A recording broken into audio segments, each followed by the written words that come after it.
¿no? Podemos más o menos tener una idea de lo que está afectando al paciente. Entonces, la facies viene a ser una observación estática, es importante, como si fuese una foto, ¿no? Pero también al momento, si seguimos, podemos ver alteraciones al momento que el paciente realiza movimientos de la cara, expresiones, gestos. Entonces ya nos va sugiriendo. Normalmente la facies se llama simétrica y a esta facies se llama compuesta, como en todo, ¿no? Pero puede manifestarse como facies asimétrica. Tenemos la facies de Hutchinson. Es una oftalmoplegia parálisis de los nervios bulbo-protuberenciales. Normalmente hay párpados caídos, miren, tosis palpebral. El enfermo arruga la frente, por eso no hay parálisis facial. Eleva las cejas e inclina incluso la cabeza hacia atrás para compensar la tosis palpebral.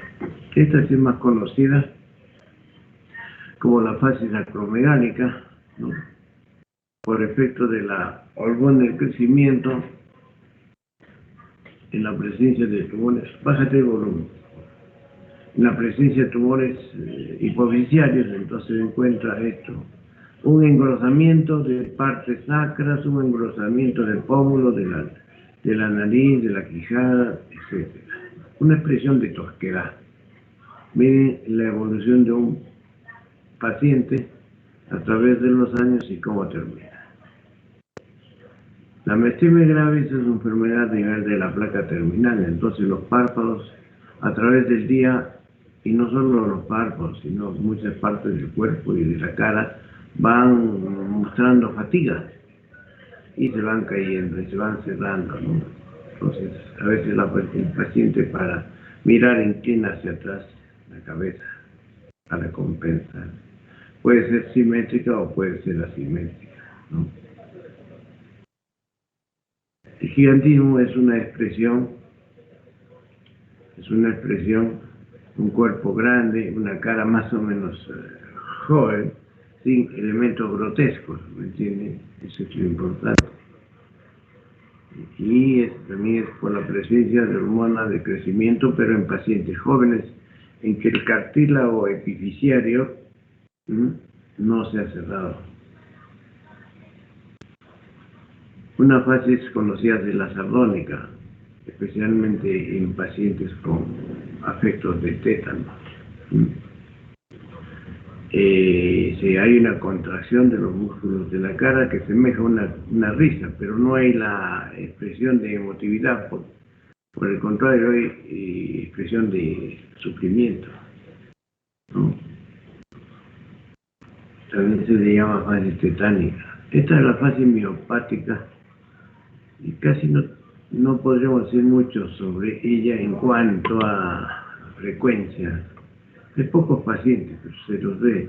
Lo característico es la expresión aquí a nivel del labio superior, que le da el labio de tapir. Y miren ustedes cómo evoluciona una persona a través del tiempo, teniendo casi la misma expresión, ¿no? Entonces, característico, miren, esa forma de la boca. Entonces, estamos en la fase miopática. El borramiento de los surcos y todo eso. La fase parkinsoniana sí es más conocida, es una fase fija, fase del jugador de póker, se dice, ¿no? Eso es una fase inexpresiva, no hay movimientos a nivel de la cara. El paciente demuestra una mirada fija, ¿no? A veces hay entreabierto y a veces hay babeo. Hay personajes conocidos por ustedes que han sido afectados, tiene relación con el déficit de dopamina. La fase asimétrica por excelencia es la de la parálisis facial periférica, en el cual vamos nosotros a encontrar problemas a nivel de la hemicara comprometida en relación al mismo nervio que está afectado. Parálisis facial periférica implica que la hemicara superior y la hemicara inferior están comprometidas. A diferencia de la parálisis facial central, que no es, el nervio no está afecto, y vamos a encontrar que hay compromiso solo de la hemicara inferior. Después explicaremos esto muy bien.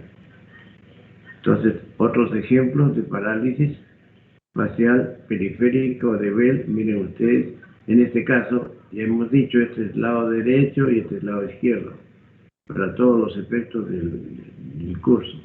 El lado izquierdo, miren el borramiento del surco, esta comisura está bien abajo, ¿no?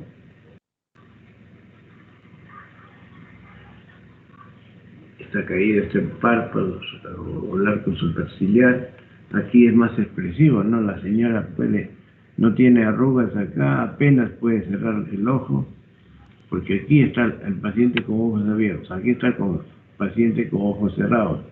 Y cuando se le pide forzar esta acción, entonces hay una hendidura palpebral. El paciente llega al máximo y deja expuesto una parte del ojo. ¿Listo? Miren ustedes, hay un borramiento del surco nasogeniano. Aquí miren. ¿Ven? Normal. Acá, ligeramente. Aquí, esta comisura labial está ligeramente subida hacia arriba. Acá está, ¿no? En el lado normal, miren cómo sube. Ok. Acá, diferentes momentos al pedirle al paciente de que mueva, cierre los ojos o lleve los ojos al lado extremo. Una facies asimétrica, entonces encontramos porque un segmento de la cara está comprometido. Aquí tenemos una ptosis palpebral, miren ustedes. Usualmente por lesión del tercer par craneal. Entonces, usualmente vamos a encontrar también un estrabismo de tipo divergente. Esta es la fase de la enfermedad cerebrovascular del paciente con un ACV, llamémosle crónico. Entonces ya se encuentran lesiones y se comporta como una parálisis facial de tipo central. El paciente, miren cómo es que lleva su comisura labial, cómo es que presenta aquí, francamente, los surcos en la cara, al lugar de la frente, a ambos lados. No puede cerrar los ojos, pero aquí en la hemicara inferior está el mayor problema. Aquí no hay problema facial, pero sin embargo es una facies asimétrica. Mire ustedes, yo no puedo hablar de parálisis facial. El paciente tiene los dos ojos cerrados y peor, este sería el que podríamos pensar que está comprometido. Sin embargo, hay surco nasogeniano. Es un espasmo hemifacial. Espasmo hemifacial, como hemos visto el día de ayer. Hay una contracción brusca sostenida, paroxística, de los músculos a nivel del orbicular de los ojos, orbicular de los párpados, perdón, y entonces se cierra, pero se cierra bruscamente y se contrae. Acá no hay parálisis facial, señor. Miren ustedes, es una paciente que ha sufrido un ACV agudo. Acá tenemos una depresión, ¿sí? Depresión del bucinador, de la mejilla. Al momento de la inspiración, cuando el paciente respira, se infla este cachete, entre comillas, se infla y después otra vez se desinfla. Llamamos a esto la fase del fumador de pipa, típica del ACV agudo. ¿No? Otra fase es síndrome de Horner. ¿Listo? Característicamente, ¿qué vamos a ver aquí? ¿No? Entonces, hay problemas del simpático, el plexo del simpático, que sube del núcleo cilioespinal a nivel de D10, D2 sube por la cadena simpática e incluso llega al ojo por vía carótida, cubriendo la carótida, ¿no? Entonces, lo característico es una ptosis palpebral. ¿Listo? va a haber enoftalmos, pero lo más característico es que hay miosis. ¿Por qué miosis? Como se ha lesionado el simpático, predomina la acción del parasimpático y tenemos nosotros una miosis. ¿Listo? Hay enoftalmos también. Aquí de igual manera, miren ustedes cómo es que encontramos todo esto. Aquí pueden ver característicamente, ¿no? Una tosis palpebral y la miosis, ¿no? Aquí también, miren, una tosis palpebral y la miosis. Entonces, caracteriza tosis, enoftalmia, anhidrosis frontal, pero lo más característico es esto.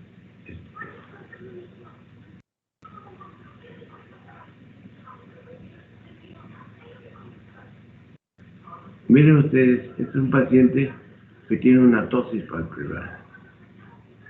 Ok. Si nosotros abrimos,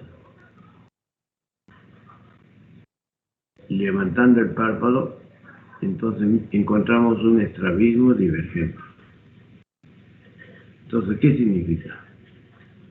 De que normalmente el ojo debía estar acá, pero como hay lesión del tercer par, hay tosis palpebral y hay un estrabismo divergente por predominio de la acción del sexto par.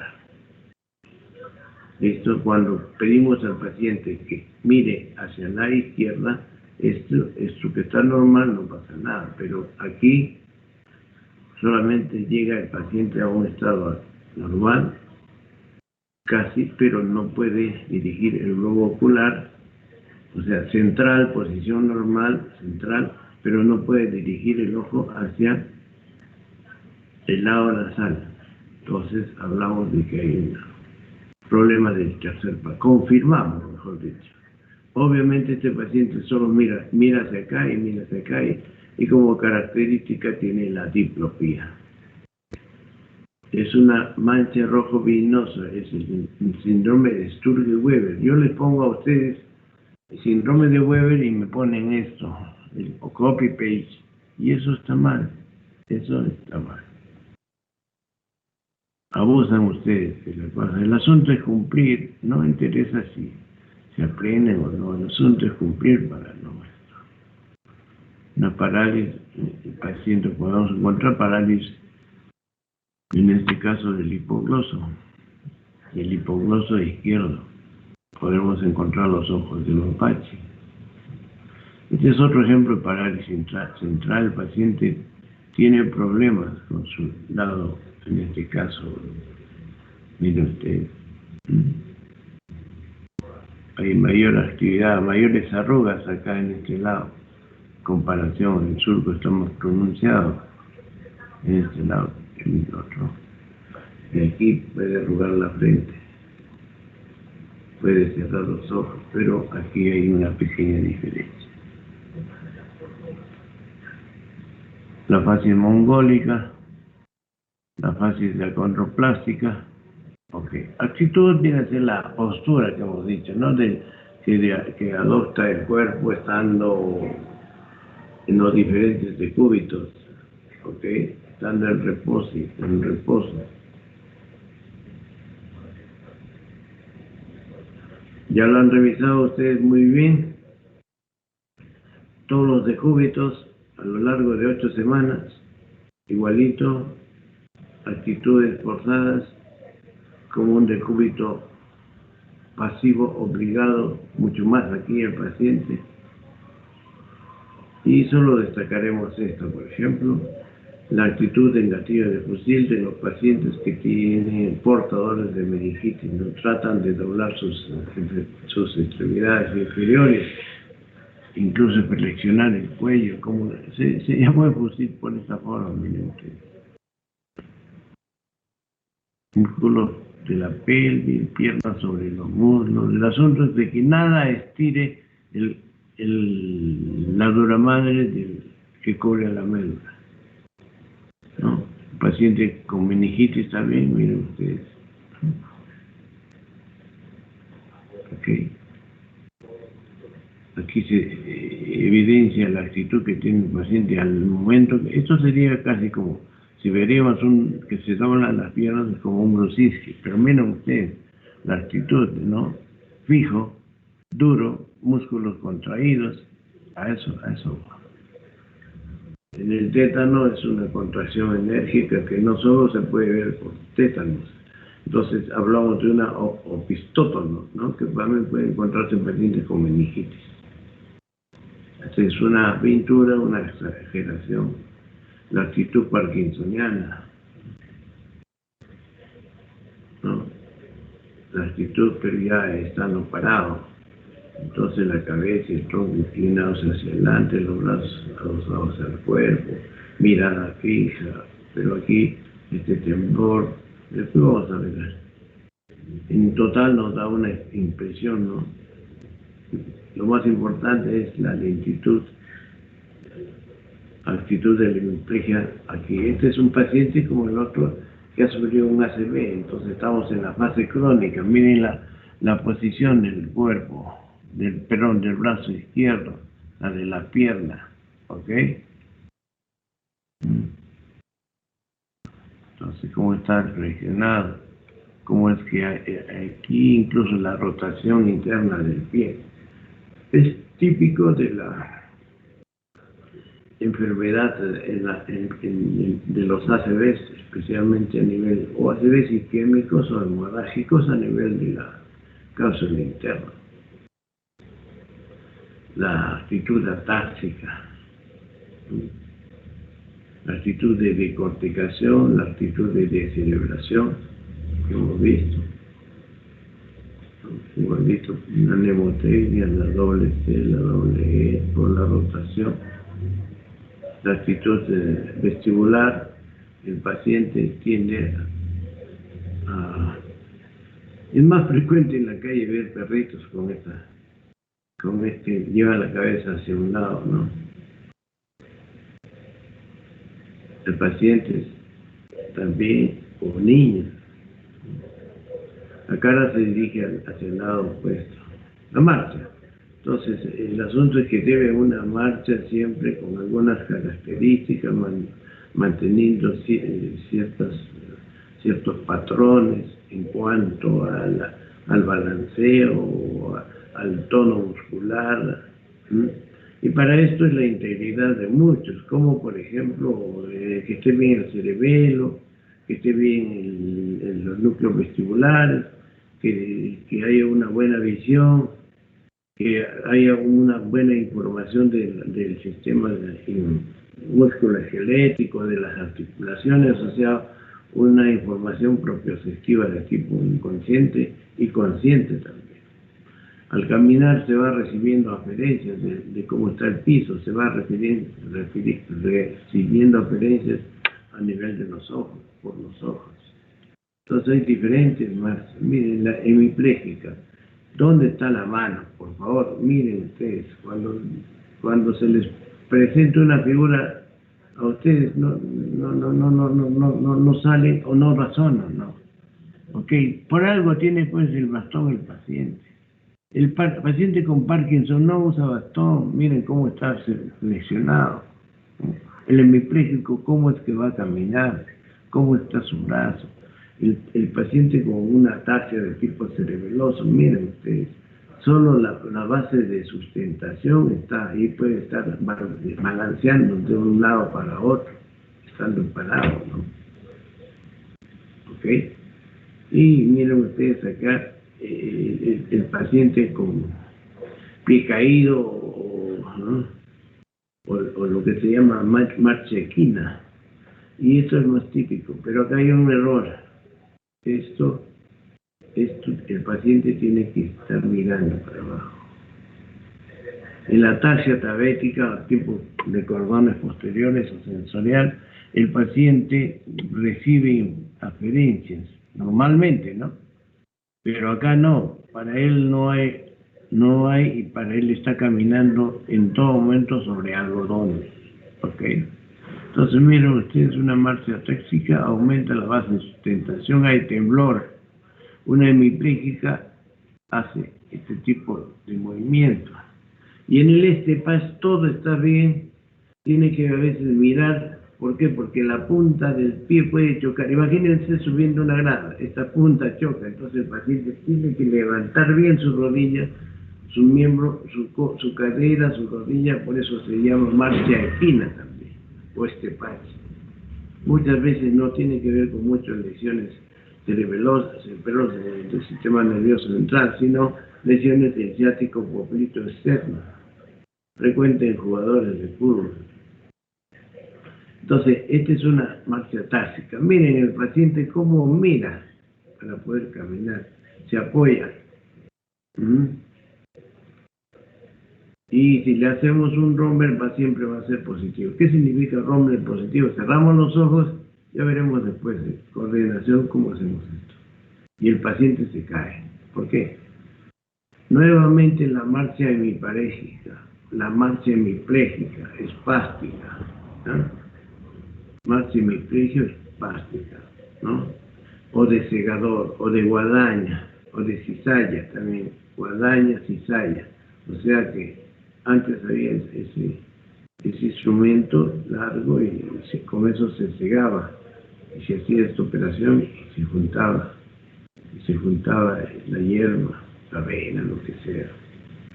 Siempre usualmente tienen, hasta que logran ya su independencia. Pero siempre la mano va pegada. La mano está pegada al tronco. Está pegada. Ok. La marcha equina, el estepach, el dicho, lesión del ciático poplito externo. Esta es la marcha de pato. Entonces aquí hay atrofias de muchas partes, ¿ya? De muchos músculos, y entonces por eso es que hay predominio de los músculos anteriores de la pelvis, por eso hay hiperlordosis, una inclinación pélvica anterior acá. No extienden la cadera, hay un bloqueo a nivel de piernas, entonces hacen como la caminada del pato. Marcha de puntillas, entonces, típico. La marcha cerebelosa aumenta la base de sustentación con oscilaciones, vacilación, lateropulsiones hacia adelante, hacia atrás, ¿no? Es también conocida marcha de ebrio. Y esta marcha táxica es frecuente encontrarla en niños, ¿me entiende? Por supuesto con enfermedades especialmente degenerativas y a veces, muchas veces, con debut en su temprana edad, como en la ataxia de Friedreich. Mira ustedes, no hay simetría, se pierde la caminada en tándem, por decirle, ¿no? Un pie detrás del otro, no se podría hacer. Apenas se puede hacer esta marcha, medio con titubeo, sin conservar, ¿no? Ok, entonces, normalmente tenemos un eje postural. El paciente con Parsons se pierde, entonces hay una inclinación hacia adelante, ¿no? Una flexión, la cabeza, miren ustedes, le está pesando ahí. Normalmente la cabeza pesa 10 kilos, ahí debe estar pesando 25 por el brazo de palanca. Al momento que va caminando, el paciente va mostrando temblor, ¿no? Entonces no hay mucha flexión a nivel de las rodillas y por eso los pasos son difíciles de ejecutar, de iniciar, por eso se llama una bradykinesia. Y además de haber temblor, los pasitos son cortos. La paraplegia espástica. Entonces, el paciente tiene esto pegado. Esta paraplegia espástica viene a ser lo que se conoce como marcha en tijeras. Más que nada es una expresión de un problema central, las flexiones del ciático. Yo hay más de 30 años operando columnas, señores, y nunca he visto como expresión. Pero sí he visto así, por la calle, gente profesional, señores, que va caminando así, un pie adelante, después tiene que levantar todo esto, desde la cadera, todo el miembro, y así, y así, y así, y así. por eso se dice en tijeras. Y esta es una marcha y una posición de cuento. Dramatismo al 100%. Dramatismo shakespeariano. La paciente, generalmente mujer, arrastra los pies. Mira usted, dice que no puede mover, pero al que le ayudamos, y entonces los pies los va arrastrando. No levanta en ningún momento. Bueno.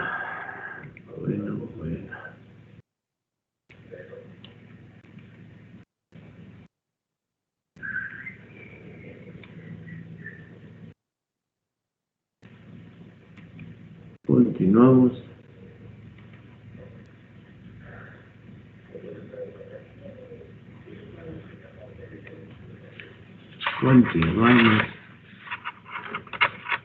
Pero me gustaría antes preguntar qué habla.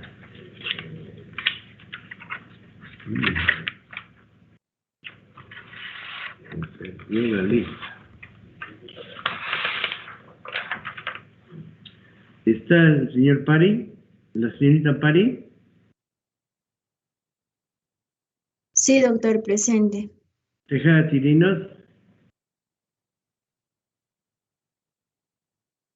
Otra vez. Presente. ¿Presente quién? ¿Presente quién? Tejada Chirinos, presente. Ponce, cuenta. Presente, doctor.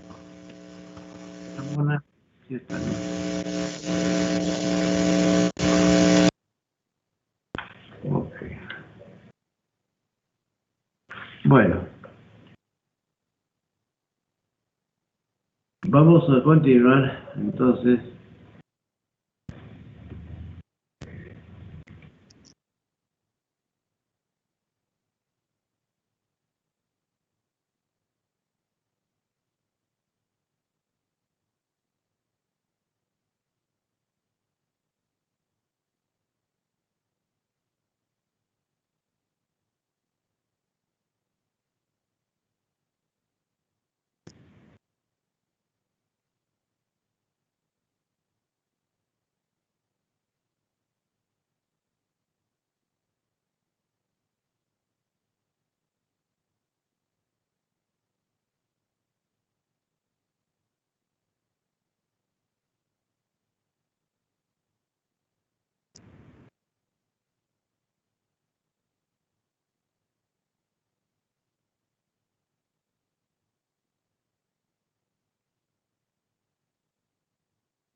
Una ventriculitis, señora.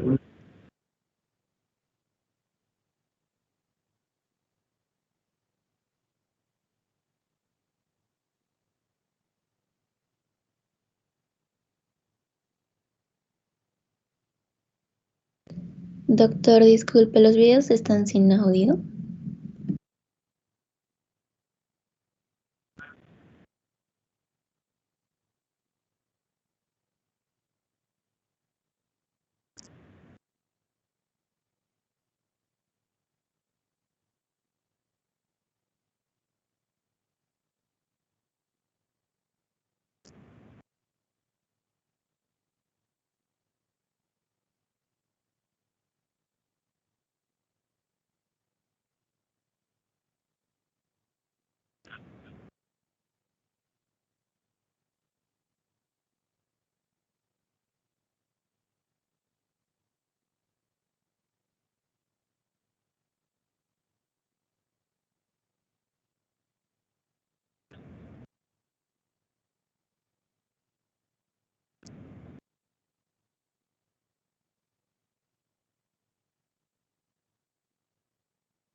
Miren, señores, si nosotros nos preguntamos cuál sería una de las principales o iniciales funciones superiores, yo creo que la atención. La atención en su componente interno, su componente externo, esa focalización, tomar en cuenta imagínense los elementos eh, dentro del desarrollo, ¿no?, de la especie animal, cómo han tenido que tomar primeramente en contacto y captar la atención y poner la atención y diferenciar, ¿no? Y de repente dos atenciones más o menos parecidas que se van desarrollando a lo largo de años hacen que de repente uno esboce un ruido o algo y entonces el otro sea capaz de captar eso. Y ya tenemos nosotros, después de ese enfoque, la presencia del lenguaje. ¿Mm? Si estamos atentos, podemos nosotros hacer fijaciones recientes. O si esto se va desarrollando, de repente se produjo ya a nivel ¿cómo se llama?, de fijación a nivel estructural, orgánico, como que se cree que se fija a nivel de lo proteínico, de los ácidos ribonucleicos, que se fijan los engramas en la memoria, en las diferentes partes de proyección. Entonces la atención siempre le he tenido mucho respeto yo en ese sentido, ¿no?, como la base, la parte inicial.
Los pacientes con patología neurológica, a diferencia de otras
estado de alerta, atención externa, atención interna. Lo primero que evaluaremos es el estado de alerta, el que puede indagarse mediante estímulos externos y luego observar si generan una respuesta en el paciente. Al individuo que ingresa con los ojos abiertos se le denomina vigilante.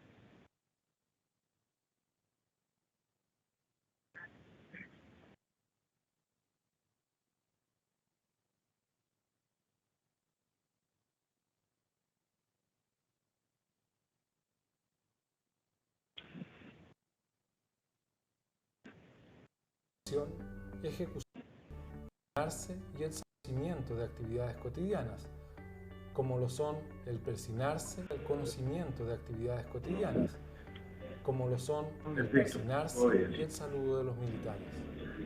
Componentes de la praxia: identificación del objeto, planificación de la acción, ejecución de la acción. Te voy a pedir ahora que imites algunos gestos. Por ejemplo, que con tu mano tomes una caja de fósforo, prendas un fósforo y prendas un cigarrillo. ¿Lo podrías imitar? Muy bien. Y exactamente lo mismo, pero imitando el cómo uno abriría una botella. De vino sería ahí. No. Súper bien. Y finalmente, ¿podrías imitar el gesto que hace una persona que se va despidiendo de otra en una estación de trenes? Ya. Perfecto. Esos son los elementos que uno evalúa en los fenómenos de praxis o capacidad de ejecución de movimientos complejos. Bueno, discúlpame, estoy en clase. Lo último que veremos dentro del examen mental es el juicio, Listo, ok. que suele analizarse mediante... Doctor, disculpe, no escuchamos los videos. ¿Qué dice usted, señor? Que no, los videos no tienen audio, no podemos escucharlos.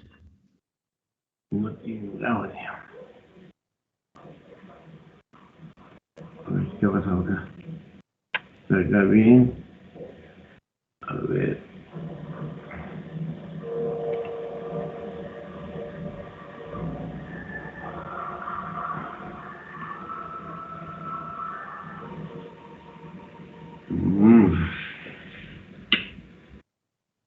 Uy, uy, uy.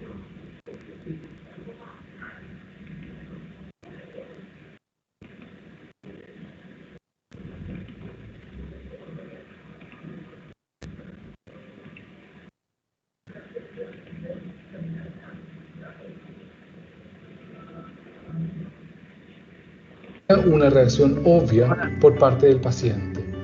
Dentro de la evaluación Ahora del sí, juicio, doctor, gracias. valora la capacidad de razonar y analizar, ya sea mediante la comparación de dos elementos que pueden o no tener cosas en común, como frutas, y la capacidad de interpretar proverbios comunes.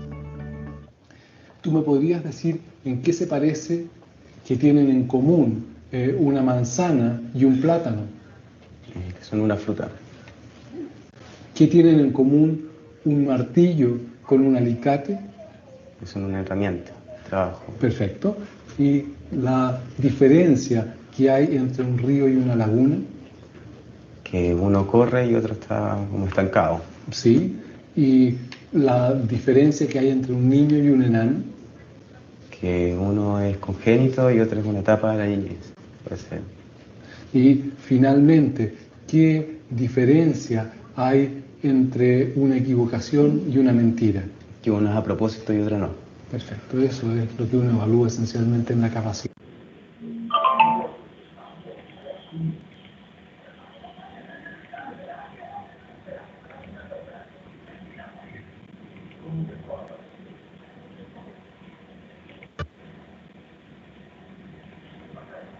El examen mental es uno de los pilares fundamentales en la evaluación clínica neurológica.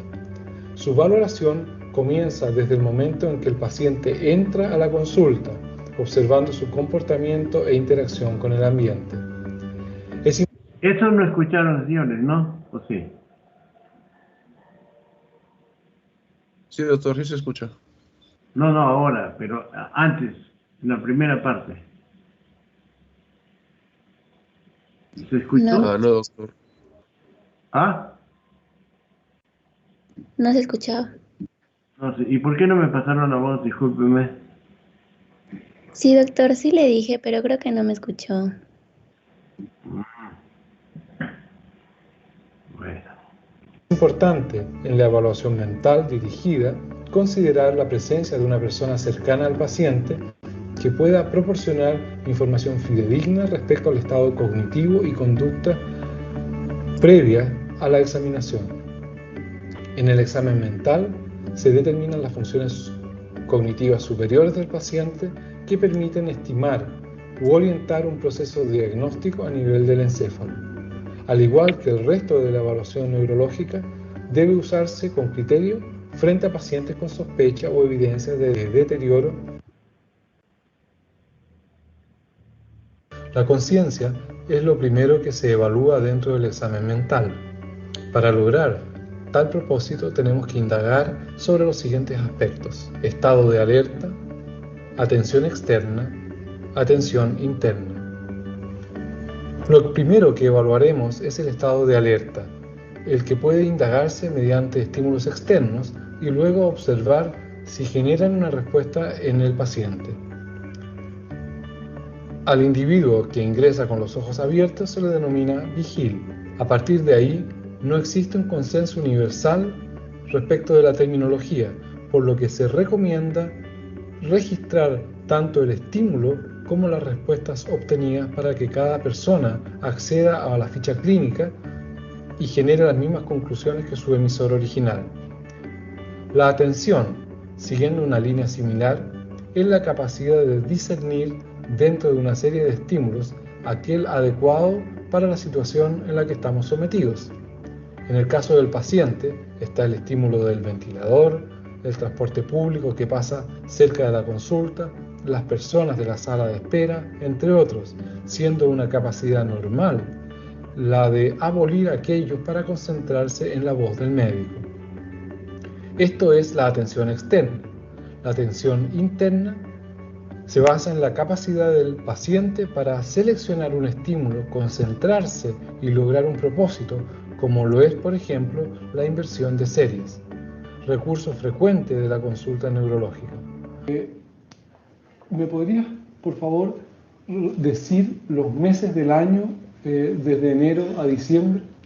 Enero, febrero, marzo, abril, mayo, junio, julio, agosto, septiembre, octubre, noviembre, diciembre. Perfecto. Y ahora me lo podrías invertir, partiendo de diciembre hacia atrás. Diciembre, noviembre, octubre, septiembre, agosto, julio, junio, mayo, abril, marzo, febrero, enero. Perfecto. Con eso estamos evaluando la capacidad de atención de un sujeto. Un paciente que tiene alterada la atención externa es incapaz de seleccionar un estímulo, a la vez que le resulta imposible concentrarse en ese estímulo para resolver una situación puntual. Esto mismo se presenta si el individuo se encuentra con una alteración del estado de alerta. Las alteraciones de la conciencia y por lo tanto de sus componentes se clasifican en patológicos y no patológicos, siendo el ciclo de sueño el prototipo de esto último. Alteraciones patológicas de la conciencia. Cuantitativas: obnubilación, somnolencia, sopor, coma. Las alteraciones cualitativas de la conciencia corresponden a síndromes clínicos concretos que escapan al propósito de este video de semiología, por lo que nos concentraremos en la patología cuantitativa, la que debe ser evaluada por todo médico general a la perfección. Es importante recalcar nuevamente que no existe pauta ni patrón común para describir las alteraciones cuantitativas de la conciencia, los estados de alerta, por lo que es imprescindible para el médico evaluador ser capaz de describir en la ficha clínica el estímulo aplicado al paciente y la respuesta obtenida. Un paciente vigilante, sin alteraciones de la conciencia, es capaz de prestar atención frente al mínimo estímulo, pudiendo ser necesarios estímulos más enérgicos como moverlo o generar dolor, si es que no es capaz de responder inicialmente a una señal auditiva.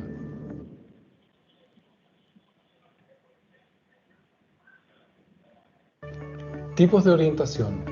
Dentro de ella hay 4 componentes: la orientación personal, que valora el conocimiento del paciente sobre sí mismo; la orientación temporal, que evalúa si el paciente conoce la fecha y época en que está, la orientación espacial, en la que se determina el conocimiento del lugar en el que se está, cuya respuesta suele ser la consulta o el hospital, y la orientación situacional, que determina si el paciente comprende el contexto en el que está y el porqué de tal razón.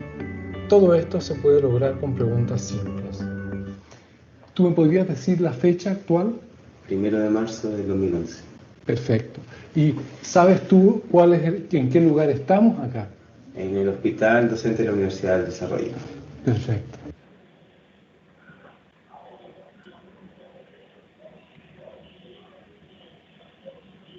En tercer lugar, evaluaremos el lenguaje, que posee 5 esferas: la fluencia del lenguaje, la nominación, la comprensión, la repetición y la presencia de parafasias. Siempre se comienza con órdenes simples para luego pasar a las más complejas. Te voy a pedir que repitas algunas cosas que yo voy a decir. El día está bonito. El día está bonito. Mañana tomo un tren a Panguipulli. Mañana tomo un tren a Panguipulli. Perfecto. Estamos evaluando el lenguaje, la capacidad de repetir. ¿Me podrías nombrar qué es lo que es esto? Un lápiz. Perfecto. ¿Y me podrías nombrar qué es lo que es esto? Una corbata. ¿Y esta parte? Cuello de la camisa. Perfecto. Oreja.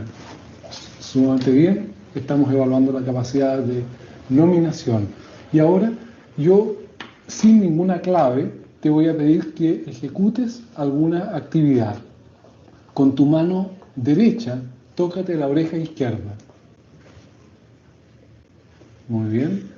Con tu mano izquierda, toma el lápiz que está en la mesa y luego cierra los ojos. Perfecto. Y ahí hemos evaluado la capacidad de comprensión, la capacidad de nominación, la fluidez del lenguaje y la presencia o no de palabras anormales que se llaman parafasias.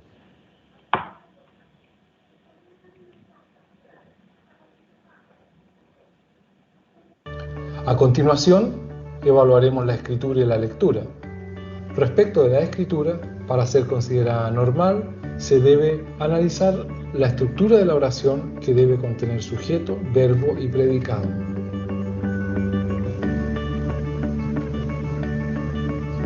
Para evaluar la lectura, se le pide al paciente que obedezca órdenes escritas, no habladas. Haga lo que sale acá. Para evaluar la lectura, debe considerarse siempre si el paciente normalmente usa lentes. Estos deben estar presentes al momento de la consulta.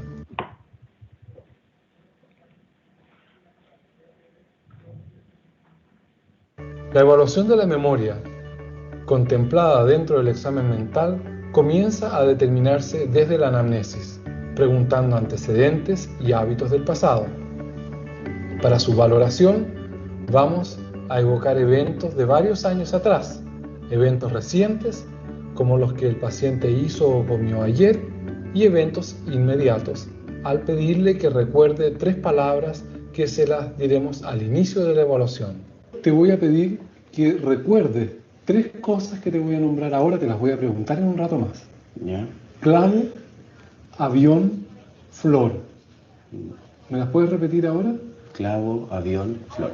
Acuérdate porque te las voy a preguntar en un rato más. ¿Te acuerdas quién es el presidente de Chile? Sebastián Piñera. Sí, y antes de Sebastián Piñera. Michelle Bachelet. Y antes de Michelle Bachelet, ¿te acuerdas quién estuvo? Frey. Perfecto. Sí, claramente. Normalmente no se recuerda de varios presidentes, 3, 4 presidentes del país. El paciente ha demostrado tener recuerdos recientes y de largo plazo intactos. Ahora veremos cómo está la memoria inmediata. En la evaluación de la memoria, al cabo de algunos minutos que han transcurrido, yo quiero que repitas las palabras que te pedí que recordaras.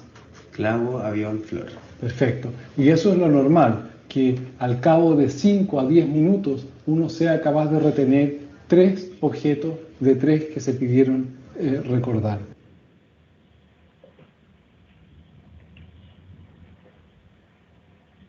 La praxia involucra el conocimiento de actividades cotidianas, como lo son el persinarse y el saludo de los militares. Componentes de la praxia: identificación del objeto, planificación de la acción, ejecución de la acción. Te voy a pedir ahora que imites algunos gestos. Por ejemplo, que con tu mano tomes una caja de fósforo, prendas un fósforo y prendas un cigarrillo. ¿Lo podrías imitar? Eso. Claro. Muy bien. Y exactamente lo mismo, pero imitando cómo uno abriría una botella. De vino sería ahí. Sacarlo. Súper bien. Y finalmente, ¿podrías imitar el gesto que hace una persona que se va despidiendo de otra en una estación de trenes? Sí. Perfecto. Esos son los elementos que uno evalúa en los fenómenos de praxis o capacidad de ejecución de movimientos complejos aprendidos que tienen un propósito. Lo último que veremos dentro del examen mental es el juicio, el que suele analizarse mediante situaciones de sentido común en las que se espera una reacción obvia por parte del paciente. Dentro de la evaluación del juicio también se valora la capacidad de razonar y analizar, ya sea mediante la comparación de dos elementos que pueden o no tener cosas en común, como frutas, y la capacidad de interpretar proverbios comunes. ¿Tú me podrías decir en qué se parece que tienen en común una manzana y un plátano? Que son una fruta. ¿Qué tienen en común un martillo con un alicate? Que son una herramienta, trabajo. Perfecto. ¿Y la diferencia que hay entre un río y una laguna? Que uno corre y otro está como estancado. Sí. ¿Y la diferencia que hay entre un niño y un enano? Que uno es congénito y otro es una etapa de la niñez, puede ser. Y finalmente, ¿qué diferencia hay entre una equivocación y una mentira? Que uno es a propósito y otro no. Perfecto, eso es lo que uno evalúa esencialmente en la capacidad de abstracción y con la capacidad de enjuiciar. Por último, que es una pregunta como de sentido común, ¿qué harías tú si vas caminando por la vereda y ves una billetera en el suelo? Llamaría a Carabineros, puede ser. ¿Ya? ¿Y qué harías con la billetera? Y se le sacaría al Carabinero. Perfecto.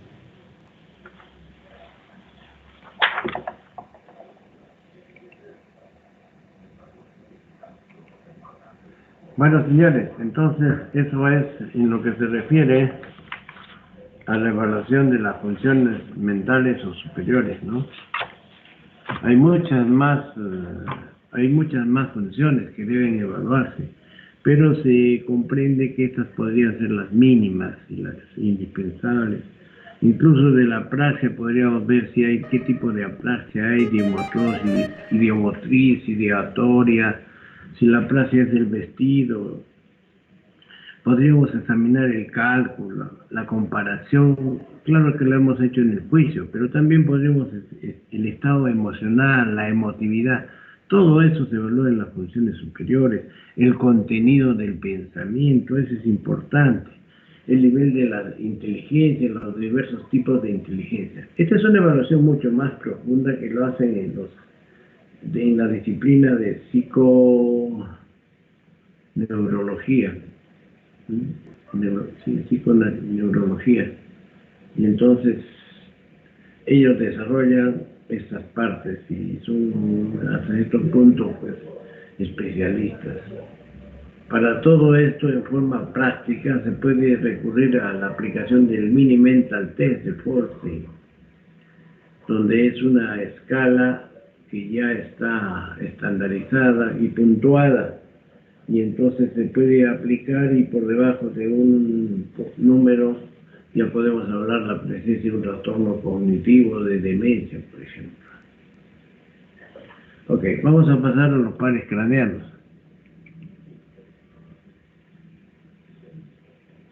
Generalmente, el examen de los pares craneanos comienza por este par, en el cual se evalúan 3 funciones: agudeza visual, campo visual y fondo de ojo. Este último será evaluado con mayor profundidad dentro del examen oftalmológico.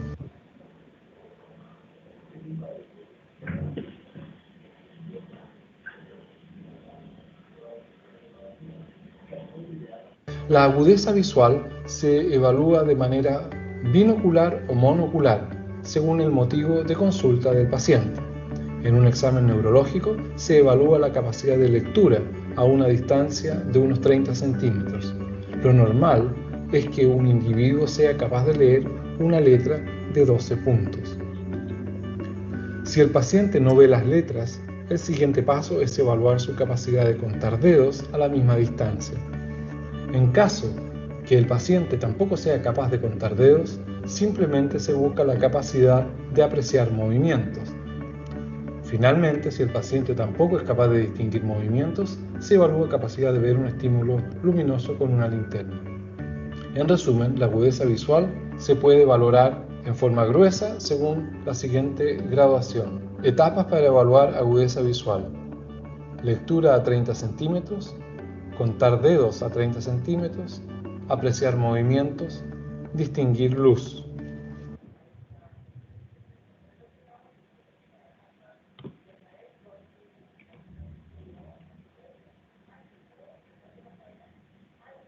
La evaluación del campo visual se puede hacer de 2 formas. La primera determina la visión por hemicampos nasal y temporal de manera monocular. Se sitúa al paciente a 50 centímetros del examinador, se le pide que se cubra un ojo, lo que también hace el examinador. Luego se toma una figura roja, en este caso la tapa de un lápiz, y se desplaza de distal a proximal, evaluando los hemicampos nasales y temporal por superior e inferior, y se le pide al paciente que indique el momento que pueda apreciar el objeto. El examinador se compara con el paciente para detectar anomalías. Y cuando veas la punta roja, me digas sí. Ahí. Ahí. Ahí. Lo mismo con el otro ojo, tú me miras acá, cuando veas el punto rojo. Sí. Ahí. Ahí. Ahí. La segunda es la campimetría por confrontación binocular. En esta maniobra, el examinador también la realiza a unos 50 centímetros del paciente y compara su visión con la propia. Se determina la capacidad de ver en todos los campos visuales mediante la detección de movimientos realizados con las manos ubicadas en las áreas específicas de los campos nasales y temporales. Mírame al centro entre mis ojos y dime cuál de mis dedos se mueve. Los dos. ¿Cuál de mis dedos se mueve? ¿Y ahora? Los dos. Perfectamente.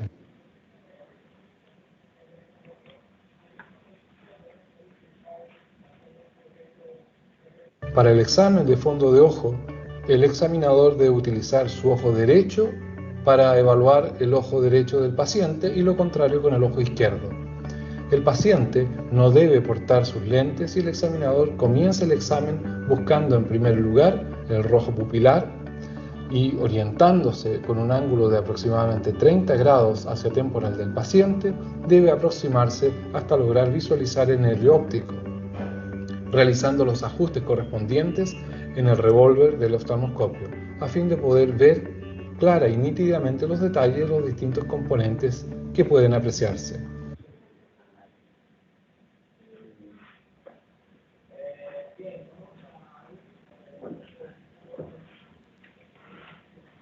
Hace poco lo vemos. En el examen de oculomotricidad se evalúa la musculatura extrínseca e intrínseca. La extrínseca se realiza con el paciente frente al examinador y mediante un objeto o un dedo se traza un asterisco en el aire a 50 centímetros de distancia del paciente y de manera que la línea horizontal coincida con la mirada horizontal de los ojos del paciente y la línea vertical con la línea media. Por último, se examina la convergencia, acercando el objeto desde los 50 centímetros hasta la punta de la nariz. Luego, para la musculatura intrínseca, se hacen dos maniobras. La primera es el reflejo fotomotor, que se provoca con una linterna, examinando la respuesta ipsilateral o directa y consensuada.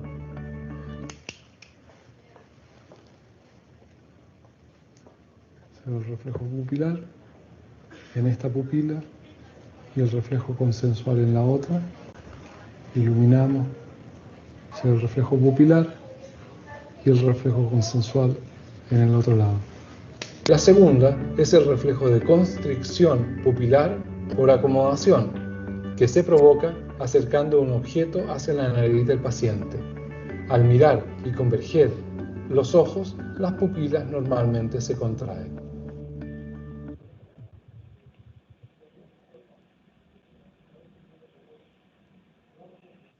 El nervio trigémino tiene un componente motor y otro sensitivo. El componente motor se encarga de 8 músculos, los 4 de la masticación, el tensor del tímpano, tensor del velo del paladar, miloioideo y vientre posterior del digástrico. Para efectos prácticos, solo se examina la función de los músculos de la masticación, que son muy relevantes clínicamente. El examen consiste en pedirle al paciente que abra la boca, primero sin resistencia y luego contra resistencia. Después se le pide que muerda con fuerza y manteniendo la maniobra se palpa la región del músculo temporal y massétero de manera bilateral. Aquí evaluamos los músculos pterigoideos laterales. Aquí se evalúan mediante palpación el tono muscular de los músculos masséteros y temporales. Ahora se evalúa la porción sensitiva, que incluye tacto, presión, dolor y temperatura en los 3 territorios de inervación: V1, rama oftálmica, V2, rama maxilar y V3, rama mandibular.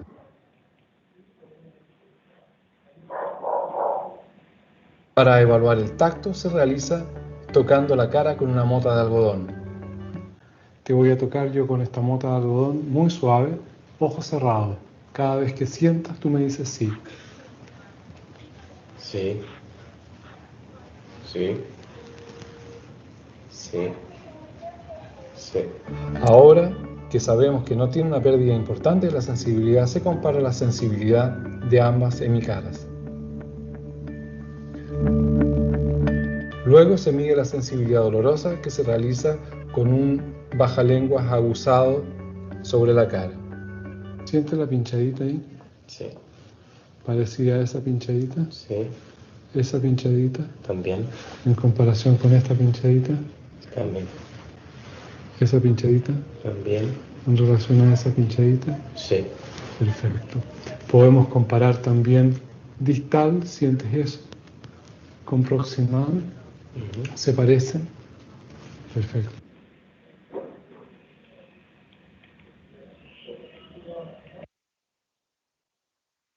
Luego se mide la sensibilidad dolorosa, que se realiza con un bajalenguas aguzado sobre la cara. ¿Sientes la pinchadita ahí? Sí. ¿Parecida a esa pinchadita? Sí. ¿Esa pinchadita? También. ¿En comparación con esta pinchadita? También. ¿Esa pinchadita? También. ¿En relación a esa pinchadita? Sí. Perfecto. Podemos comparar también distal, ¿sientes eso? Con proximal. ¿Se parecen? Perfecto.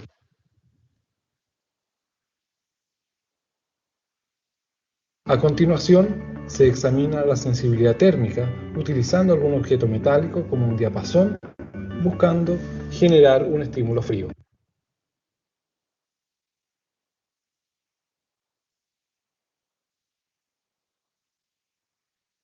Por último, para finalizar el componente sensitivo del nervio trigémino, se busca la respuesta al reflejo corneal, que tiene un arco aferente dada por el nervio trigémino y uno motor por el nervio facial. Esto se realiza con una mota de algodón desde abajo, pidiéndole al paciente que mire hacia arriba para que no vea el objeto aproximándose a la córnea de su ojo. Quiero que mires hacia arriba. y la rama eferente del facial. Y la rama eferente del facial mirando hacia arriba. No hay respuesta por la ausencia de sensibilidad, pero al estimular la córnea se produce. Al tocar la esclera no hay respuesta por la ausencia de sensibilidad, pero al estimular la córnea se produce la respuesta refleja motora bilateral. De esta manera concluye el examen del trigemio. El séptimo par craneano del nervio facial se encarga principalmente de la inervación de la musculatura de la expresión facial. Para esto se le pide al paciente realizar algunos movimientos para evaluar cada uno de sus grupos musculares. En el séptimo par evaluamos la fuerza de los 5 grupos musculares de la cara. El frontal, arruga la frente hacia arriba, perfecto. Orbicular de los ojos, aprieta los ojos bien fuerte, comparando un lado con el otro, perfecto. Elevador del ala de la nariz, arrisca la nariz, muy bien. Aprieta los labios, orbicularis oris, que no te gane, firme. Y finalmente el platisma del cuello, estíralo, perfecto. Estirando los músculos, también una función dependiente del nervio facial.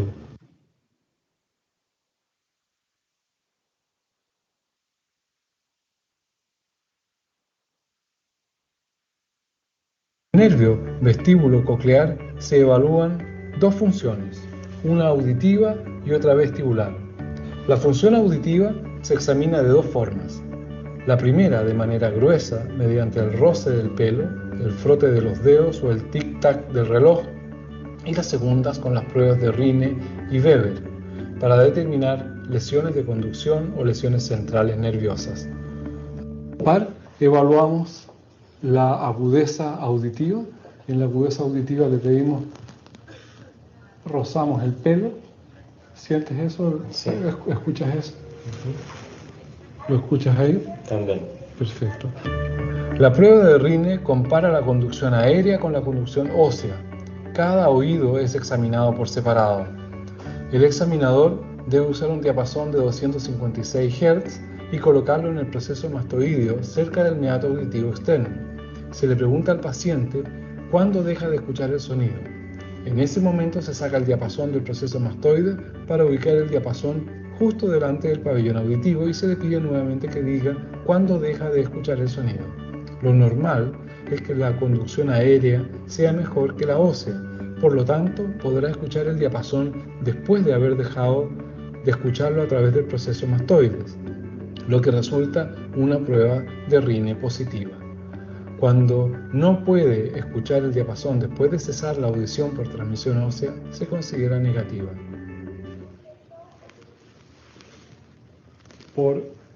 Comparando la transmisión ósea en la mastoides con la transmisión aérea.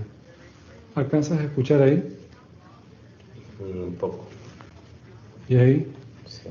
La transmisión aérea es mejor siempre que la transmisión ósea. Ahora continuaremos con la prueba de Weber. Esta consiste en colocar el diapasón vibrando en la línea media de la cabeza, por delante, frente a la región parietal anterior. Normalmente se percibe el ruido con igual intensidad en ambos lados. En una hipoacusia por transmisión se lo percibe más intenso en el lado enfermo. En cambio, en la hipoacusia por conducción, la vibración se percibe mejor en el lado sano, porque el lado enfermo tiene incapacidad receptiva similar para estímulos que llegan por vía aérea, mecánica y ósea. En cambio, en la hipoacusia por conducción, la vibración se percibe mejor en el lado sano, porque el lado enfermo tiene incapacidad receptiva similar para estímulos que llegan por vía aérea, mecánica y ósea.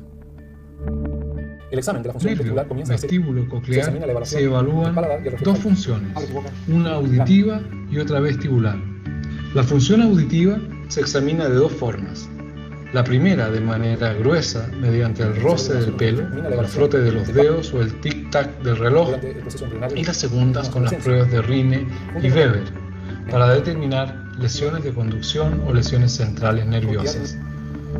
Par, evaluamos la agudeza auditiva. En la agudeza auditiva le pedimos, cuando no puede, rozamos el pelo. ¿Sientes eso? Sí, ¿Escuchas eso? ¿Lo escuchas ahí? Perfecto. La prueba de Rine compara la conducción aérea con la conducción ósea. Cada oído es examinado por separado. El examinador debe usar un diapasón de 256 Hz y colocarlo en el proceso mastoideo cerca del meato auditivo externo. Se le pregunta al paciente cuándo deja de escuchar el sonido. En ese momento se saca el diapasón del proceso mastoide para ubicar el diapasón justo delante del pabellón auditivo y se le pide nuevamente que diga cuándo deja de escuchar el sonido. Lo normal es que la conducción aérea sea mejor que la ósea, por lo tanto podrá escuchar el diapasón después de haber dejado de escucharlo a través del proceso mastoide, lo que resulta una prueba de Rine positiva. Cuando no puede escuchar el diapasón después de cesar la audición por transmisión ósea, se considera negativa.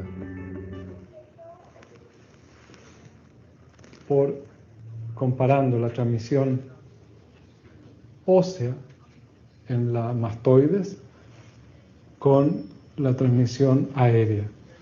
¿Alcanzas a escuchar ahí? Un poco. Y ahí Sí. la transmisión aérea es mejor siempre que la transmisión ósea. Ahora continuaremos con la prueba de Weber. Esta consiste en colocar el diapasón vibrando en la línea media de la cabeza, por delante, frente a la región parietal anterior. Normalmente se percibe el ruido con igual intensidad en ambos lados. En una hipoacusia por transmisión se lo percibe más intenso en el lado enfermo. En cambio, en la hipoacusia por conducción, la vibración se percibe mejor en el lado sano, porque el lado enfermo tiene incapacidad receptiva similar para estímulos que llegan por vía aérea, mecánica y ósea.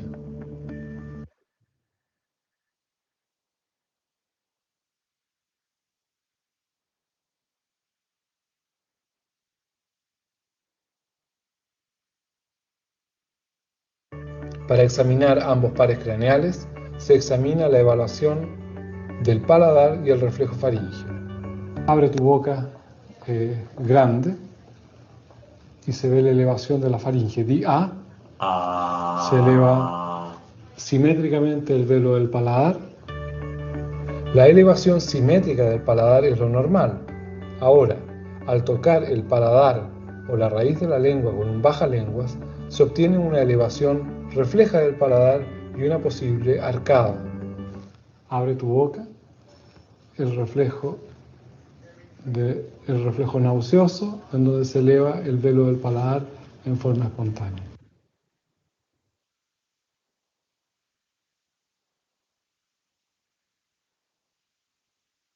Como ya mencionamos, el nervio accesorio se encarga de la inervación motora de los músculos esternocleidomastoideo y trapecio.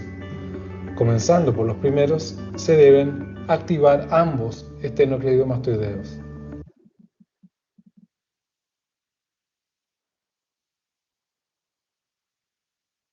Evaluando el esternocleidomastoideo, bilateralmente te voy a pedir que empujes hacia adelante con tu cabeza contra mi mano, fuerte hacia adelante. Este es un músculo normalmente invencible, otra vez.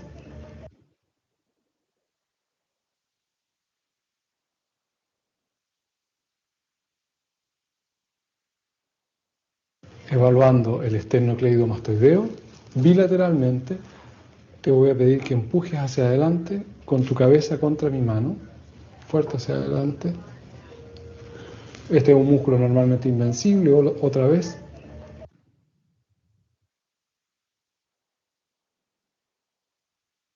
Para terminar, evaluamos el músculo trapecio. Se le pide al paciente que eleve sus hombros.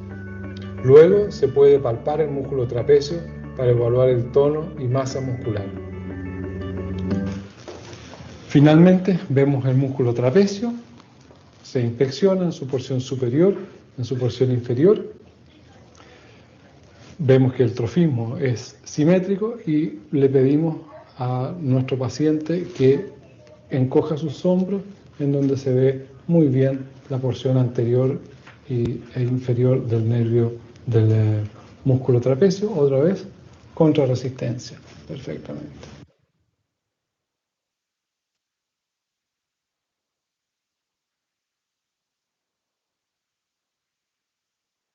El nervio hipogloso se encarga de la motilidad de la lengua, por lo que se evalúa su inspección en reposo y movimiento. Para esto se hace lo siguiente: el trofismo de la lengua, y para ello vamos a tener la lengua en reposo. Abre tu boca grande.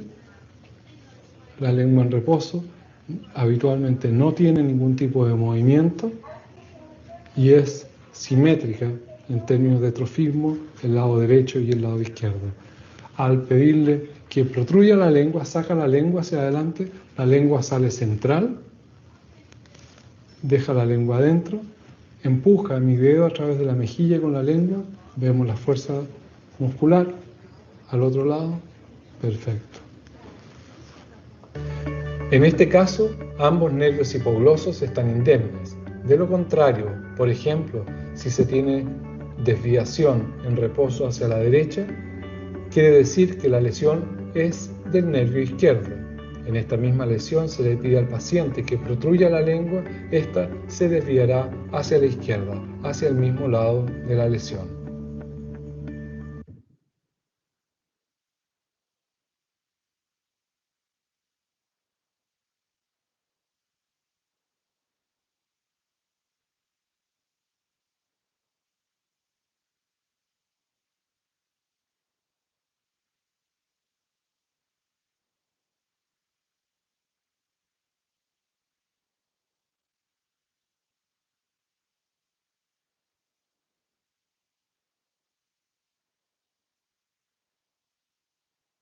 Doctor, no lo escuchamos. Está muteado.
Disculpe, doctor, no le estamos escuchando. Está muteado su micrófono.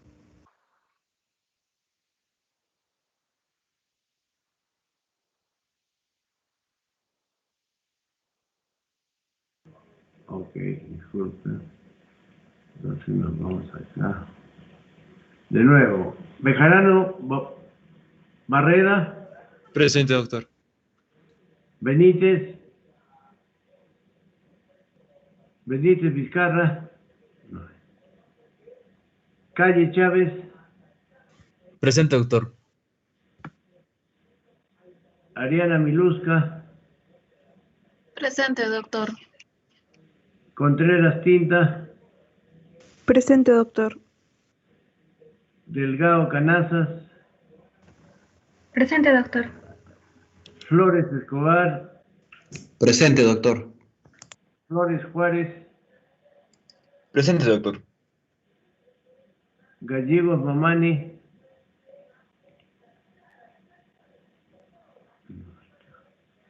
García Chávez.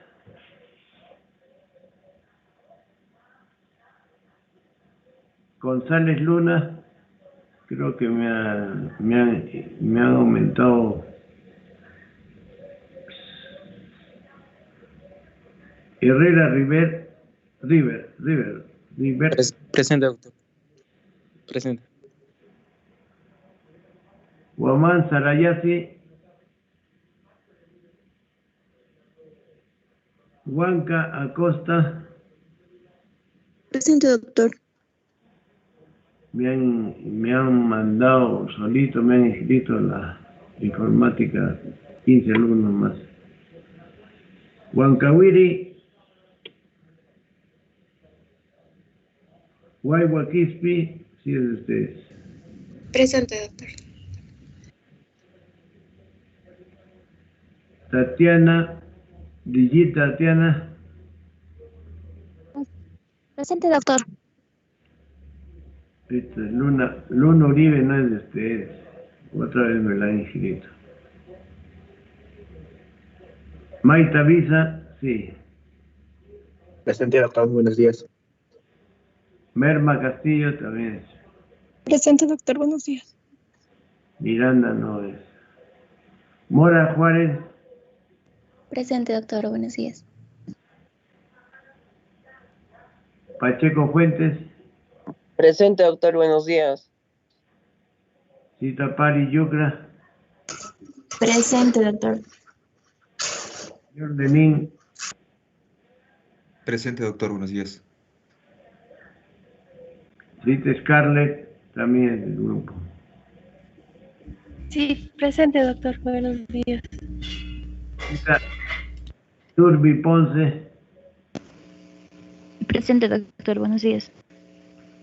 Luis Pongo, Presente, doctor. Buenos días. Raúl Puma, Buen día, doctor. Presente. Melina Ramos, Presente, doctor. Ramos Mamani, no creo. Rivera Mendoza tampoco, o sí. Rivera Puma, Buenos días, doctor. Presente. Salas Chávez, sí. Sí, no, yo tengo acá mi lista.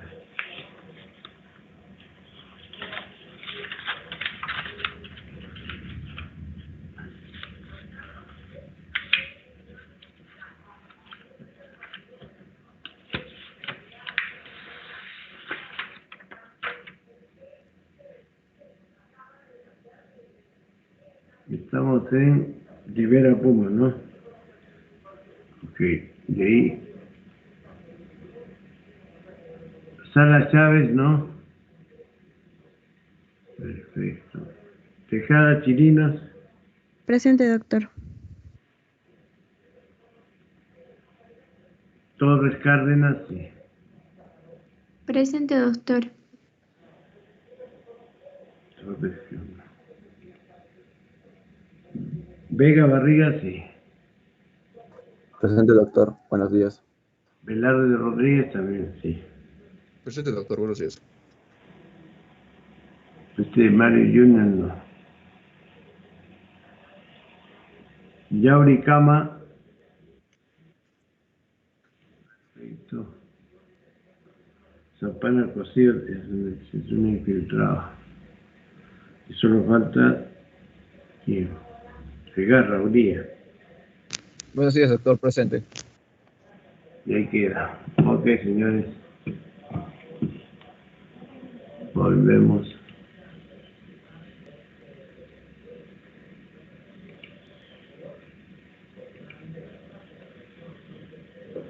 Un segundito, por favor, van a esperar. Tranquilos y...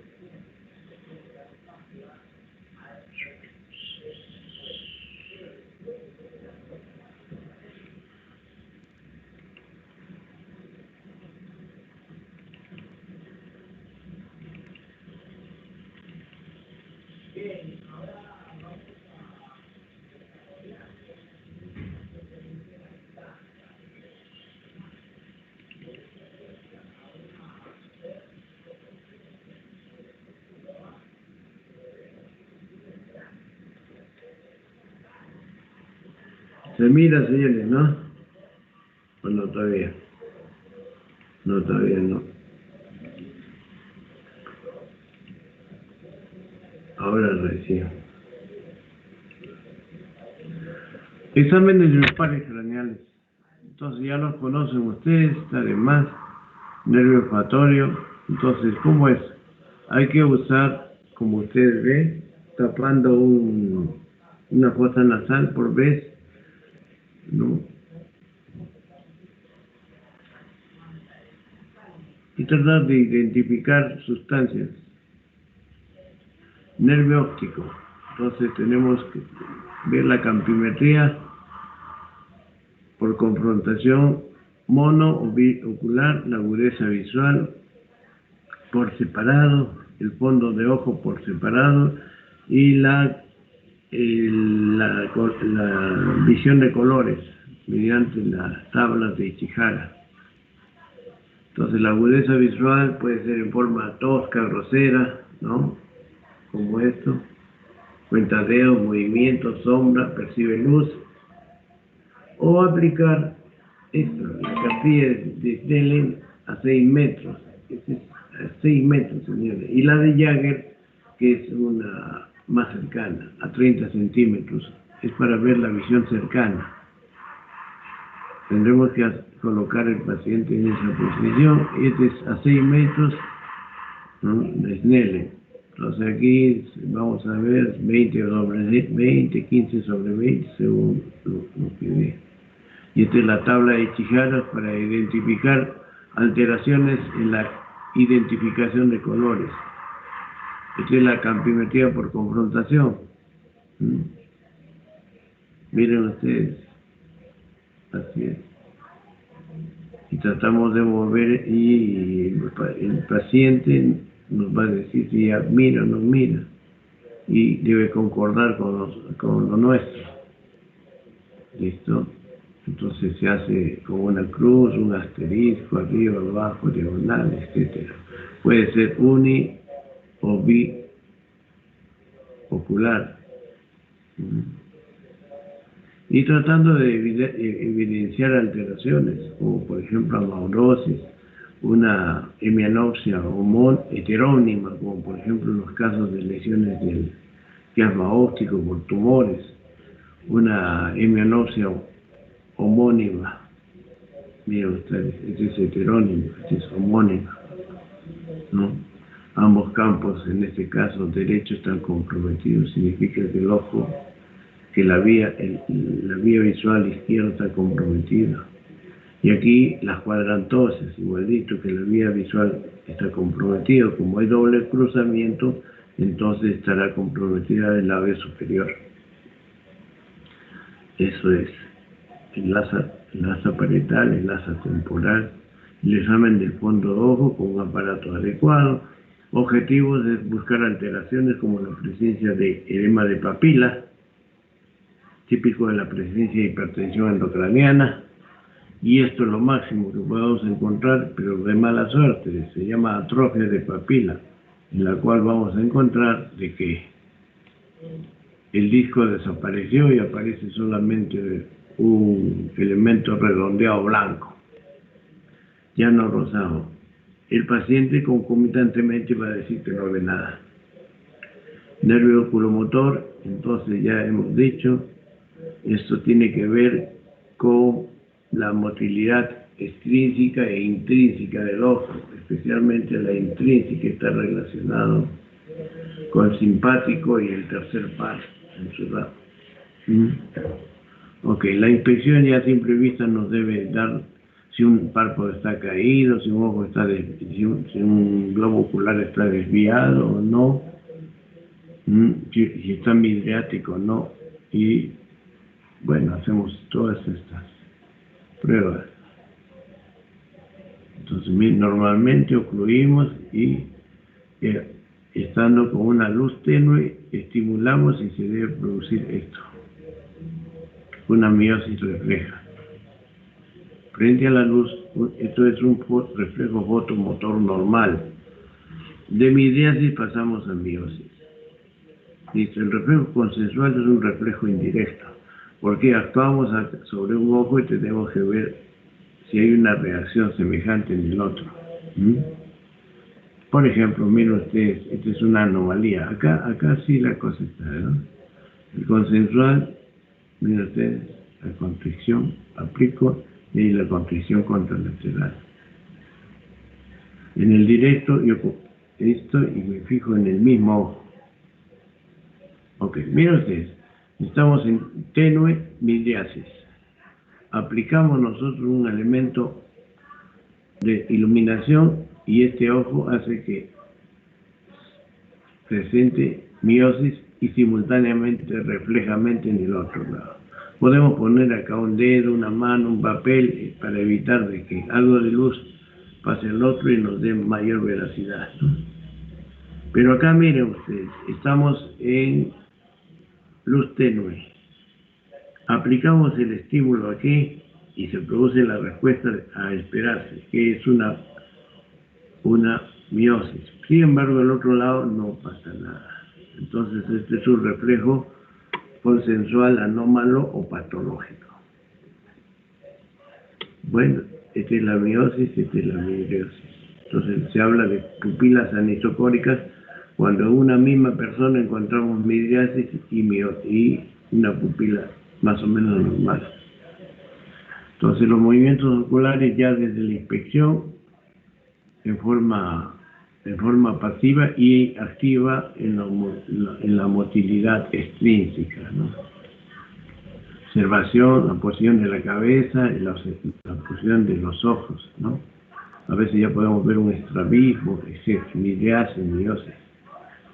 En los extrínsecos, entonces siempre debe haber, el momento de examinar los movimientos oculares extrínsecos, o sea, el globo ocular, ¿listo? Del globo ocular, que se mueve el globo ocular, y entonces nos va a ver esto, que los movimientos siempre van a ser conjugados, y esto nos permite una visión normal, se llama visión binocular. Lo contrario se llama diplopía.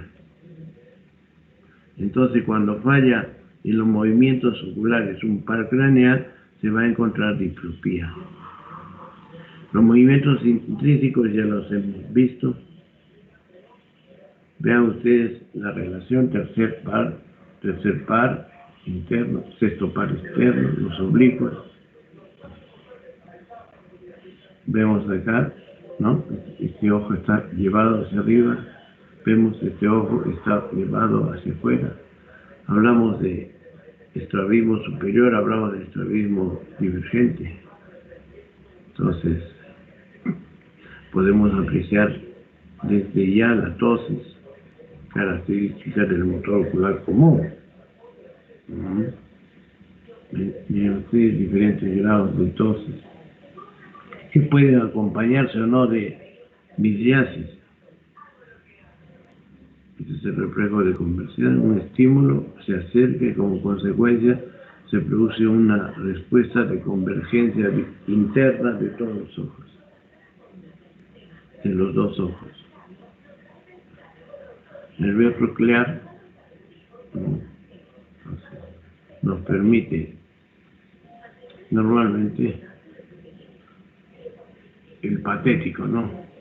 Esa mirada patética, acuérdense, que es como una mirada como se dice, por encima de los hombros. Y podemos encontrar el signo de piel COVID.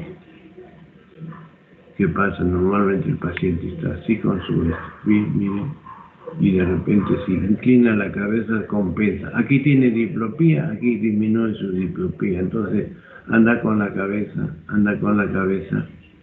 en una posición de compensatoria. Nervio trigémino, parte sensitiva, ¿listo?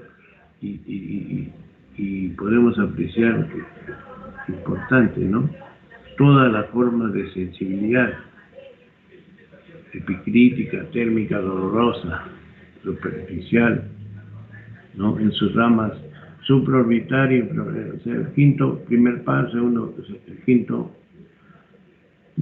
par, sino el quinto 1, quinto 2, quinto 3, rama supraorbitaria, infraorbitaria y mandibular.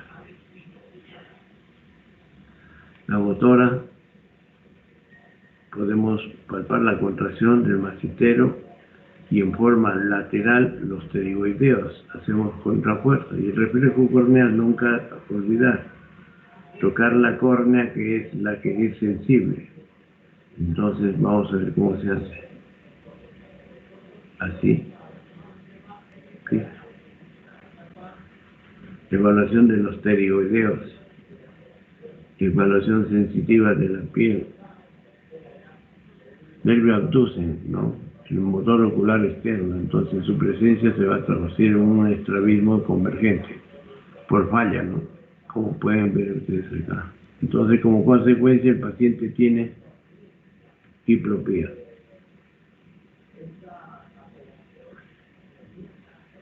Esta es la forma de evaluar el sexto par. Si hay lesión, entonces encontraremos un estrabismo convergente por predominio de la acción del tercer par. El nervio facial tiene partes sensitivas. Esto debe entenderse como sensorial y una parte sensitiva. La parte sensitiva es a nivel del conducto auditivo externo, la zona de Ramsay y Hunt, pero la parte motora, ya pues, musculatura facial superior e inferior. Entonces, el truco está en los pliegues nasogenianos y ver la anchura de las fisuras palpebrales. Ojo, el paciente con parálisis facial tiene la fisura palpebral aumentada. Okay. Y si nosotros queremos evaluar la parte sensorial, son 2/3 de la lengua donde vamos a ver expresiones del gusto. Arruga la frente nos dice que el tercer par está íntegro. Perdón, el séptimo par está íntegro. En su componente superior e inferior, por lo menos acá. ¿Ya? O que está normal, o que sí, normal. Listo. Después pasamos al cierre de los ojos. Arrugar la frente normal. Pero si aquí, por ejemplo, el paciente presenta problemas, entonces ya tenemos que pensar que la hemicara inferior está comprometida, ¿no? Entonces, en una parálisis facial está comprometida la hemicara superior y la hemicara inferior. ¿Cómo así? Risorio, el surco nasogeniano, elevar el carrillo, soplar, inflar, el gusto, con más o menos algo conocidos para su alteración se llama ageusia, hipoageusia, parageusia. Entonces, veamos ustedes, las lesiones centrales afectan la musculatura facial inferior.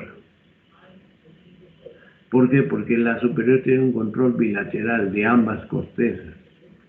Las lesiones periféricas afectan las dos hemicaras, superior e inferior. ¿Cómo así? Miren ustedes. Esta es la corteza izquierda, da rama, bueno, inervación. Aquí el núcleo facial superior y el núcleo facial superior también. Derecho e izquierdo. Pero a su vez la corteza derecha da inervación también al núcleo facial superior izquierdo y al núcleo facial homolateral. Doble inervación. Esto es interesante.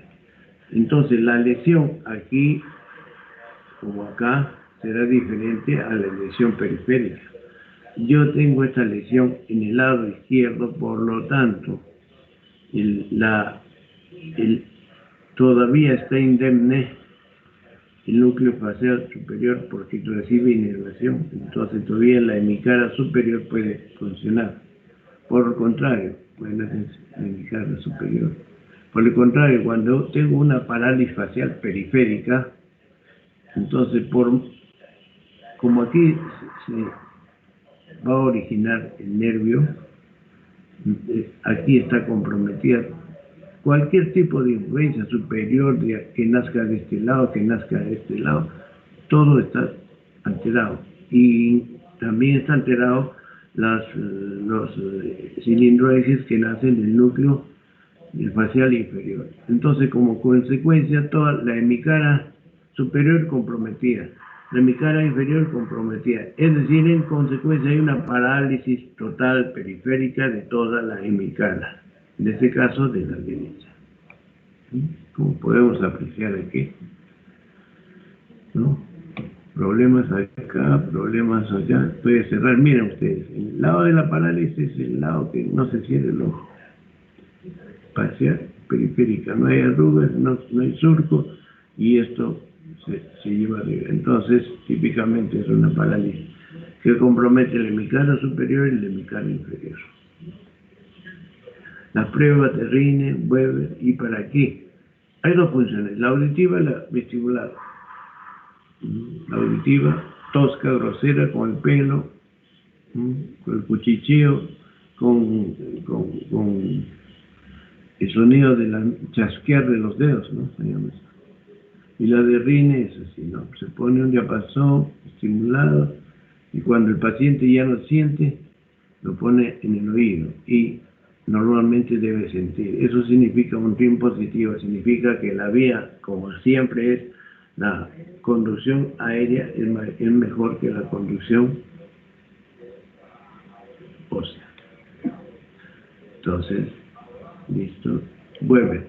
Colocamos en la frente o en el brema un diapasón activado y debe sentirse normalmente por igual en ambos lados. O sea, igualito. Ya si hay problemas, entonces a nivel de los huesecillos, entonces se sentirá mejor.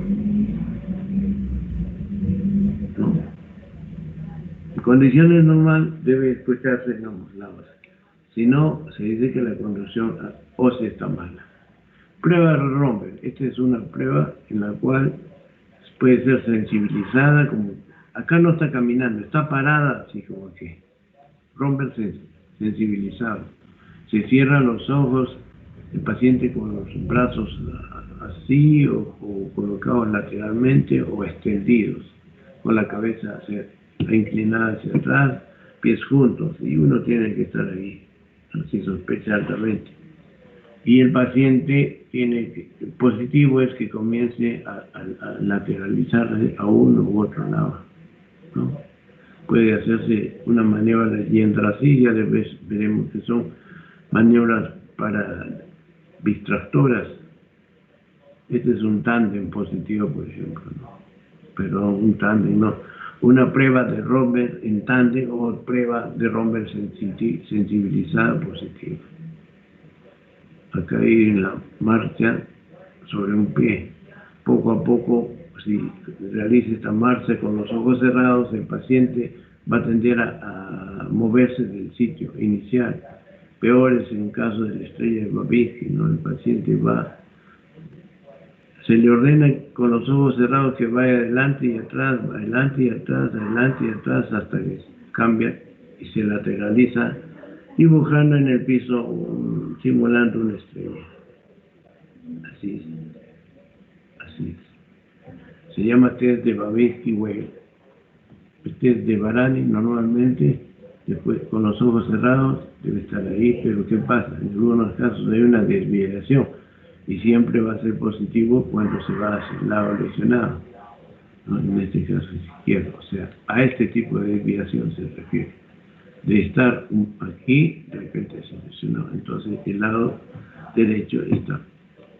Nervio glosofaríngeo, listo. Gusto de 2/3 posteriores de la lengua, señores. El tercio posterior de la lengua, los 2/3 anteriores están en relación al facial. Y así es como vamos a encontrar. Nosotros vamos a ver que a momento de esto se va hacia un lado, hacia el lado derecho, por ejemplo, acá. ¿Por qué? Porque la parte paralizado es el izquierdo. Entonces la ULA. Vamos a ver si presentamos un video. Entonces, normalmente esto debe verse. Yo estimulo y esto se va hacia acá, hacia la derecha.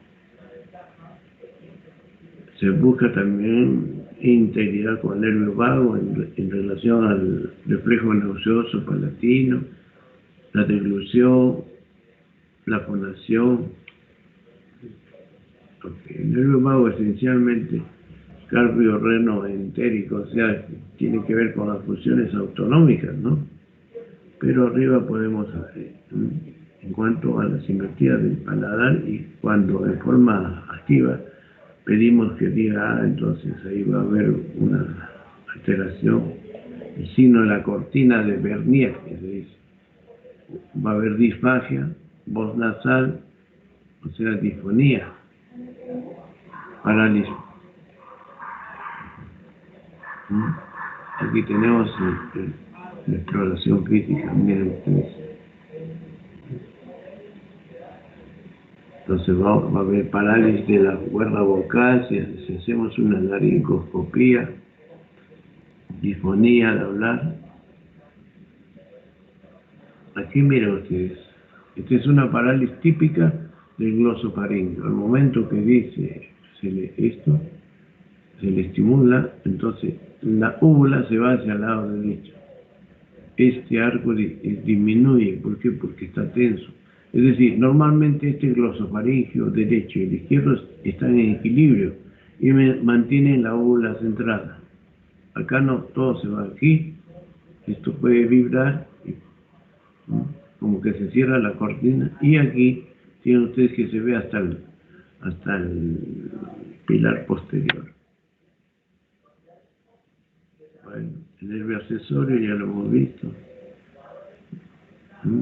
Trapecio, el esternocleido unilateral, aquí, el trapecio. Y el hipogloso normalmente debe protruir así. ¿Por qué? Porque existen unas fuerzas, un paralelepípedo, donde hay un F1 y una resultante que ambas están en equilibrio, y al actuar permiten que esto, la sumatoria de las fuerzas, se lleve la lengua hacia adelante.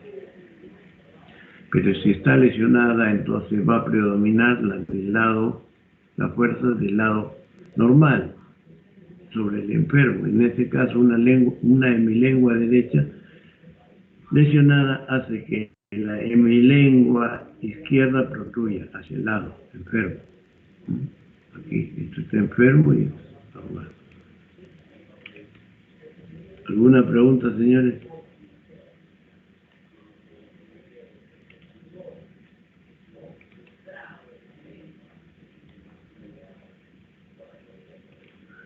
¿Alguna pregunta?